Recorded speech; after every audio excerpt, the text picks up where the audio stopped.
Hello everyone, this is Neha and welcome back to my channel. कैसे हैं आप सब? आई होप आप बहुत बढ़िया होंगे। स्वागत है आपका आपके अपने चैनल स्टडी परचम में। आज हम मोशंस ऑफ द अर्थ यानी पृथ्वी की गति नाम का जो चैप्टर है क्लास 6 ज्योग्राफी का, उसके कुछ एमसीक्यू और प्रीवियस ईयर क्वेश्चन को सॉल्व करेंगे।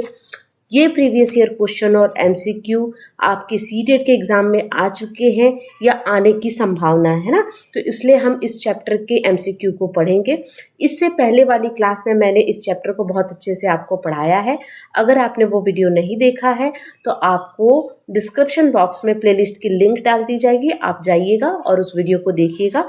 और जब आप उस वीडियो को देखने के बाद इस पूरे क्वेश्चन को सॉल्व करोगे ना, तो आपका एक एक क्वेश्चन सॉल्व होगा, है ना। तो अगर आप चैनल पे नए हैं तो चैनल को सब्सक्राइब कीजिए और बेल आइकन दबाइए, जिससे आपको नए वीडियो के नोटिफिकेशन मिलते रहेंगे, है ना। तो बिना किसी देरी के स्टार्ट करते हैं। Previous year question of motion of earth यानी पृथ्वी की गति से जो प्रीवियस ईयर क्वेश्चन है या जो एमसीक्यू बनते हैं उन सबको हम सॉल्व करेंगे, ठीक है। चलिए स्टार्ट करते हैं क्लास को। हमारा पहला क्वेश्चन है, पृथ्वी का अपने अक्ष पर लगभग 24 घंटे घूमना कहलाता है, यानी motion of the earth on its axis is about 24 our is called. देखिए हमने क्या देखा है कि अर्थ कैसे घूमता है। अर्थ क्या करता है, एक अपने एक्सिस पर भी घूमता है ना। जो हमारा प्यारा अर्थ है वो अपने एक्सिस पर भी घूमता है। अपने एक्सिस का मतलब है अपने अक्ष पर घूमता है ना।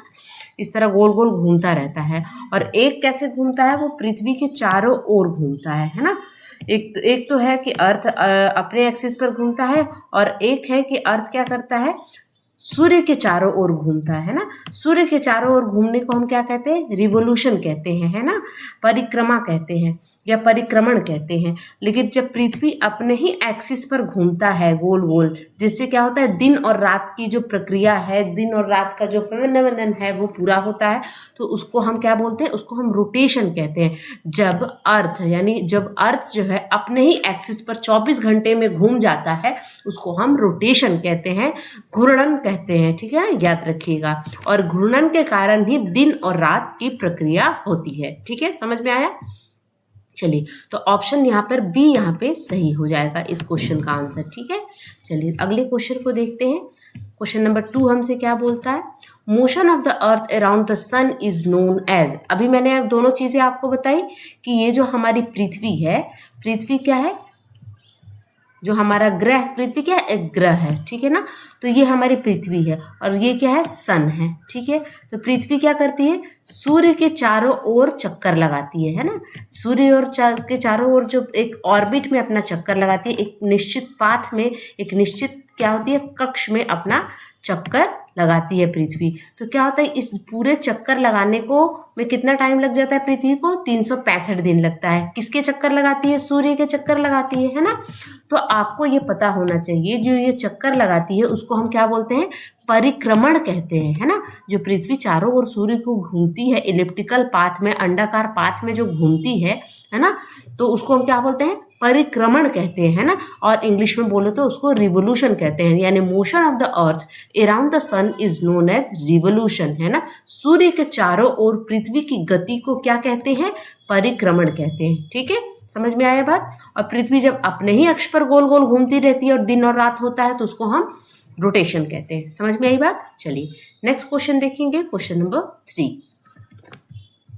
What is orbital plane. Orbital plane क्या है, तो ऑर्बिटल प्लेन आपको इतना पता होना चाहिए, जो ऐसा प्लेन जो कि ऑर्बिट के द्वारा फॉर्म्ड होता है ना, the plane formed by the orbit. यानी कक्षीय तल क्या होता है, कक्षा द्वारा निर्मित तल को हम कक्षीय तल के नाम से जानते हैं, समझ में आया। किसको बोलते हैं, कक्षीय तल। कक्षीय तल कह के जो कक्षा द्वारा निर्मित तल होता है उसको हम कक्षीय तल के नाम से जानते हैं, समझ में आई बात। चलिए नेक्स्ट क्वेश्चन देखते हैं। आपको पता होना चाहिए एक चीज़ और, यहाँ पे आप देख लीजिए पृथ्वी कैसे झुकी हुई है। हमारी जो पृथ्वी है, पृथ्वी का शेप कैसा है, ये आपका जो है इस तरह का कुछ हमारा पृथ्वी है, ठीक है ना। यहाँ ऑरेंज शेप है ना, संतरे के शेप का है, यहाँ चपटी है और यहाँ से उभरी हुई है ना हमारी पृथ्वी। तो ये क्वेश्चन भी पूछा जाता है। मैंने इसके पहले वाले क्लास में आपसे डिस्कस किया है कि किस तरह के क्वेश्चन पूछे जाते हैं।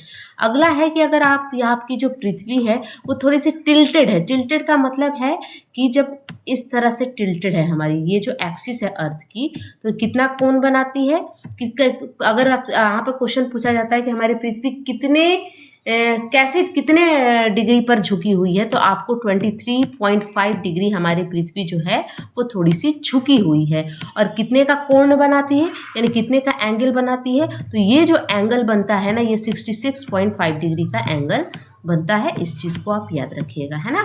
और इसी को हम ऑर्बिटल प्लेन के नाम से जानते हैं, यानी कक्षा द्वारा निर्मित तल यानी plane found by the orbit is called orbital plane, कक्षीय तल कहते हैं। ठीक है, क्वेश्चन नंबर 4 देखते हैं। क्वेश्चन नंबर 4 क्या बोलता है? The circle that divided the globe into day and night is called. अच्छा, आपको पता है कि हमारे ग्लोब पर एक ऐसा इमेजिनरी सर्कल है जिस सर्कल को वो सर्कल क्या कहता है? ये इस तरह का एक सर्कल है, ठीक है ना। उस सर्कल के इस तरफ दिन होगा और इस तरफ रात होगा, है ना। यानी सर्कल डे और नाइट को डिवाइड करता है। उस सर्कल को हम क्या बोलेंगे? उस सर्कल को हम बोलते हैं सर्कल ऑफ इल्यूमिनेशन। पृथ्वी को दिन और रात में विभाजित करने वाले वृत्त को क्या कहते हैं? तो उस वृत्त को कहते हैं हम प्रकाश का वृत्त। ठीक है,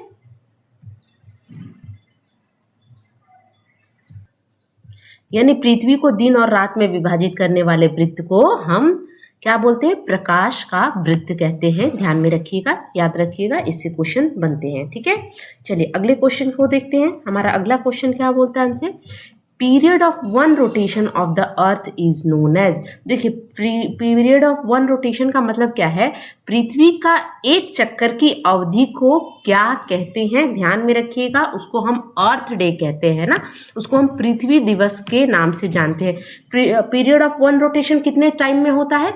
24 घंटे में होता है। यानी 24 घंटे में पृथ्वी अपने अक्ष पर पूरी घूम जाती है।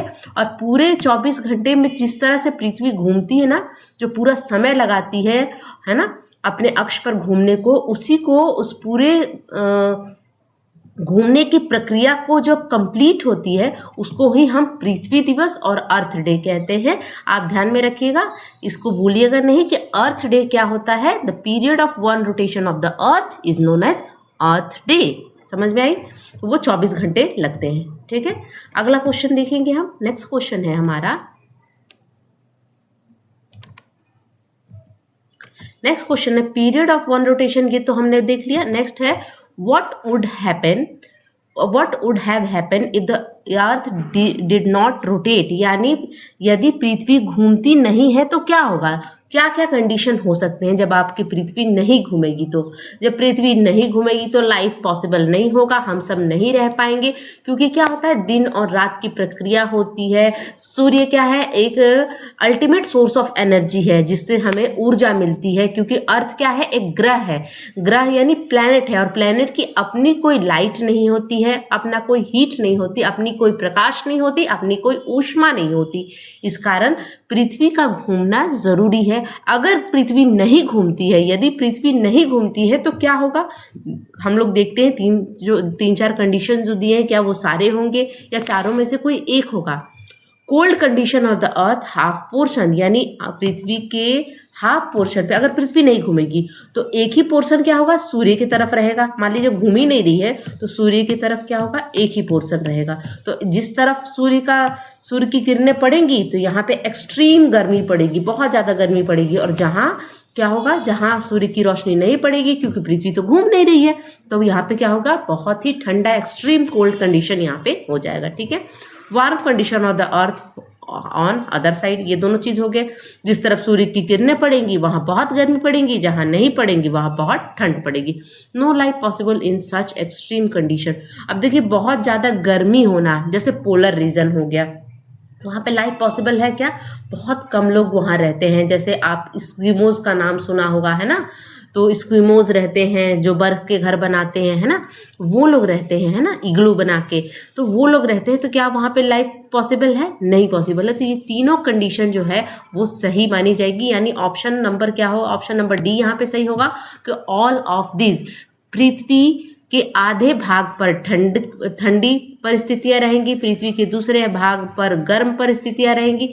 ऐसी चरम परिस्थिति में जीवन संभव नहीं होगा। ये सभी पॉसिबल हैं, ठीक है। तो option number D will be the correct answer. Now move on to next question. अगला क्वेश्चन क्या है वो हम देखेंगे। क्वेश्चन नंबर 7 बोलता है why do season change on the earth. पृथ्वी पर ऋतुएं क्यों बदलती हैं? क्यों बदलती हैं? आपको मैंने पढ़ाया है, जब रोटेशन होता है ना अर्थ का, जब अपने ही अक्ष पर पृथ्वी घूमती है तो तब क्या होता है, दिन और रात की प्रक्रिया होती है। लेकिन जब पृथ्वी क्या करता है, सूर्य के चारों तरफ चक्कर लगाता है तो आपका ऋतुओं में परिवर्तन होता है, और उस सूर्य के चारों ओर परिवर्तन करने को हम क्या बोलते हैं, हम परिक्रमा कहते हैं। सूर्य की परिक्रमा कौन करता है? हमारी पृथ्वी करती है। पृथ्वी क्या है? एक ग्रह है, एक प्लैनेट है ना, जहां पर ब्लू प्लैनेट के नाम से हम जानते हैं क्योंकि वहां पे बहुत सारे हिस्से में क्या है, पानी पाया जाता है, ठीक है ना। तो due to change in the position of earth around the sun, है ना, है, तो उसी को हम क्या बोलते हैं, सीजन होता है। सीजन क्यों होता है? जब क्या होता है, अर्थ अपने पोजीशन को चेंज करता है और चारों तरफ सूर्य के चक्कर लगाता है, जिसको हम रिवोल्यूशन कहते हैं, तो उसके कारण ऋतुओं में परिवर्तन यानी सीजन में चेंजेस आता है। Option number first will be the correct answer, ठीक है। समझ में आ रहा है एक एक क्वेश्चन? चलिए नेक्स्ट क्वेश्चन देखते हैं। When do the longest day and shortest night occur in A northern hemisphere. याद रखिएगा, यहाँ पे नॉर्दर्न हेमिस्फीयर के बारे में हम बात कर रहे हैं। हमें पता है ना, पृथ्वी क्या है, पृथ्वी क्या है, ये क्या है, आपका इक्वेटर है जिसको हम विषुवत रेखा कहते हैं। विषुवत रेखा से ऊपर आपको क्या मिलेगा, नॉर्दर्न हेमिस्फीयर जिसको हम उत्तरी गोलार्ध कहते हैं, और नीचे क्या मिलेगा, दक्षिणी गोलार्ध, इसको सर्दर्न हेमिस्फीयर कहते हैं, ठीक है। तो नॉर्दर्न हेमिस्फीयर में क्या होता है, सूर्य की किरणें डायरेक्ट पड़ने के कारण 21 जून को यहाँ पर लॉन्गेस्ट डे होता है और शॉर्टेस्ट नाइट होता है। यानी अगर आपसे पूछा जाए कि सबसे लंबा दिन और सबसे छोटी रात किस डेट को होता है, तो आपको याद रखना 21 जून। और 21 जून को हम क्या सेलिब्रेट करते हैं, वर्ल्ड योगा डे सेलिब्रेट करते हैं। इस चीज को आप याद रखिएगा। तो उत्तरी गोलार्ध के बारे में पूछा जा रहा है कि सबसे उत्तरी गोलार्ध में सबसे लंबा दिन और सबसे छोटी रात कब मनाई जाएगी, तो 21 जून को, है ना, मनाई जाती है। क्यों मनाई जाती है? क्योंकि सूर्य की जो किरणें हैं यानी सनलाइट जो है ना, वो डायरेक्ट नॉर्दर्न हेमिस्फीयर पर पड़ता है, कर्क रेखा पर पड़ता है। कर्क रेखा पे नॉर्दर्न हेमिस्फीयर कहाँ है? नॉर्दर्न हेमिस्फीयर में कौन सी एक इंपॉर्टेंट रेखा है? कर्क रेखा है, जिसको ट्रॉपिक ऑफ कैंसर के नाम से हम जानते हैं। तो वहां पे क्या होता है, वहां पर हम longest day and shortest night यानी लंबा दिन और छोटे रात हम 21 जून को सेलिब्रेट करते हैं। और इसको हम किस नाम से जानते हैं? समर सोलस्टाइल के नाम से जानते हैं, यानी ग्रीष्म आयनात के नाम से हम जानते हैं। याद रखिएगा, ठीक है। ये सब चीज़ें मैंने पढ़ाई है, इसका जो प्रीवियस वीडियो आया था उसमें मैंने सब कुछ आपको डिटेल में बताया है, ठीक है। A year with 366 day in is called, यानी किस ईयर में 366 दिन होते हैं? एक साल में कितने दिन होते हैं? 365 दिन होते हैं, है ना। तो पृथ्वी जो है सूर्य का चक्कर कितने दिनों में लगाती है? 365.6 घंटा, यानी कितना दिन होता है? 365 दिन होता है और 6 घंटा होता है। इस तरह करके 4 साल जब हमको जोड़ेंगे ना, ये 4 बार अगर आप लोगे ना, तो ये 24 घंटे में परिवर्तित हो जाता है। और 24 घंटे का मतलब होता है एक दिन। तो जब चौथा साल जब आएगा ना, तो 365 में +1 डे ये हो जाता है, ऐड हो जाता है। 1 डे कैसे आया? जब 4 बार हम ऐड करेंगे, क्योंकि हर साल पृथ्वी सूर्य के चक्कर लगाने में 365 दिन 6 घंटे लगाती है। तो 6 घंटा + 6 घंटा, 4 साल जोड़िए, तो 4 + 6 को अगर आप 4 से मल्टीप्लाई करोगे तो कितना आएगा? 6 को 4 से मल्टीप्लाई करोगे तो 24 आएगा, यानी 24 घंटे का मतलब होता है एक दिन। इसीलिए 366 डे 4 साल के बाद मनाया जाता है। और 366 में फरवरी का मंथ जो होता है 28 के बजाय 29 दिनों का होता है। एक दिन साल में बढ़ जाता है, वो फरवरी का मंथ बढ़ता है, तो उसको हम लीप ईयर के नाम से जानते हैं, लीप वर्ष के नाम से जानते हैं, ठीक है। देखिए नेक्स्ट क्वेश्चन है question number 10। In which season Christmas is celebrated in Australia. देखिए, हम सबसे पहले आपको ये ध्यान में रखना है कि जो हमारा देश इंडिया है, जब हम क्रिसमस सेलिब्रेट करते हैं और क्रिसमस की छुट्टियां मनाई जाती हैं, तो कब कौन से सीजन में होता है? शीत ऋतु में, है ना। शीत ऋतु में, विंटर सीजन में हमारे देश में मनाया जाता है क्रिसमस, है ना। 25 दिसंबर को हमारे देश में क्या होता है? बहुत ठंड पड़ती है, उस टाइम क्या मनाए जाते हैं? हम क्रिसमस सेलिब्रेट करते हैं। लेकिन ऑस्ट्रेलिया के बारे में पूछा जा रहा है कि ऑस्ट्रेलिया में जब हम क्रिसमस सेलिब्रेट करेंगे तो उस समय ऑस्ट्रेलिया में कौन सी ऋतु होगी, कौन सा सीजन होगा? तो आपको याद रखना चाहिए कि हमारे देश में तो क्रिसमस ठंड के मौसम में मनाया जाता है, लेकिन ऑस्ट्रेलिया में क्रिसमस कब मनाते हैं? गर्मियों के सीजन में मनाते हैं। तो ऐसा कैसे? तो वो मैं आपको बताती हूँ कि क्या होता है कि जो ऑस्ट्रेलिया क्या है, ऑस्ट्रेलिया पूरी तरीके से कहाँ पाया जाता है? नॉर्थ सर्दर्न हेमिस्फीयर में, यानी उत्तरी गोलार्ध में कंप्लीटली ये कंट्री पाया जाता है। और क्या होता है कि जो 22 दिसंबर का दिन होता है, 22 और 21 दिसंबर का दिन है, हम क्या सेलिब्रेट, उस दिन क्या, कौन सा दिन होता है? विंटर सोल्स्टिस, यानी शीत आयनात होता है। उस समय क्या होता है? सूर्य की किरणें जो है ना, डायरेक्टली कहाँ पड़ती हैं? आपको ट्रॉपिक ऑफ कैप्रिकॉन में पड़ती है। ट्रॉपिक ऑफ कैप्रिकॉन का मतलब है मकर रेखा पर पड़ती है। तो जिससे क्या होता है? सूर्य की किरणें डायरेक्टली मकर रेखा पे पड़ती है। मकर रेखा कहाँ है? सर्दर्न हेमिस्फीयर में है, यानी दक्षिणी गोलार्ध में है। और जिसके कारण दक्षिणी गोलार्ध में गर्म का सीजन, गर्मियों का मौसम रहता है। और ऑस्ट्रेलिया कहाँ पाया जाता है? दक्षिणी गोलार्ध में पाया जाता है पूरी तरीके से, इसीलिए वहां पे गर्मी का सीजन होता है। और वहां पे जो दिन होगा वो छोटा होगा और नाइट क्या होगी? बड़ी होगी। ठीक है। हमारे देश में अगर पूछा जाए कि 22 दिसंबर को क्या होता है, तो छोटा दिन और बड़ी रात, है ना। चलिए, तो ये समझ में आया। तो हम कब सेलिब्रेट करते हैं विंटर सोल्स्टिस? हम 22 दिसंबर को सेलिब्रेट करते हैं, कहीं कहीं आपको 21 दिसंबर भी दिखेगा। ठीक है। What do equinox occur on the earth? When do, है ना। इक्विनॉक्स कब हम अर्थ पर होता है? इक्विनॉक्स का मतलब होता है इक्वल डे और इक्वल नाइट, यानी दिन और रात बराबर होंगे पृथ्वी पर विषुव। इक्विनॉक्स का मतलब होता है विषुव कब मनाते हैं? तो विषुव कब मनाते हैं? 21 मार्च को और 23 सितंबर को। ये दोनों डेट याद रखिएगा। ये इक्विनॉक्स का है, एक स्प्रिंग इक्विनॉक्स है और एक ऑटम इक्विनॉक्स है ना। इक्विनॉक्स दो होते हैं, एक स्प्रिंग होता है, स्प्रिंग का मतलब होता है वसंत ऋतु वाला इक्विनॉक्स, वसंत विषुव। और एक होता है ऑटम इक्विनॉक्स, का मतलब होता है शरद ऋतु वाला इक्विनॉक्स। यहाँ पे दिन और रात बराबर होते हैं, यानी ये दोनों डेट याद रखिएगा, 21 मार्च और 23 सितंबर। ठीक है। चलिए नेक्स्ट देखते हैं।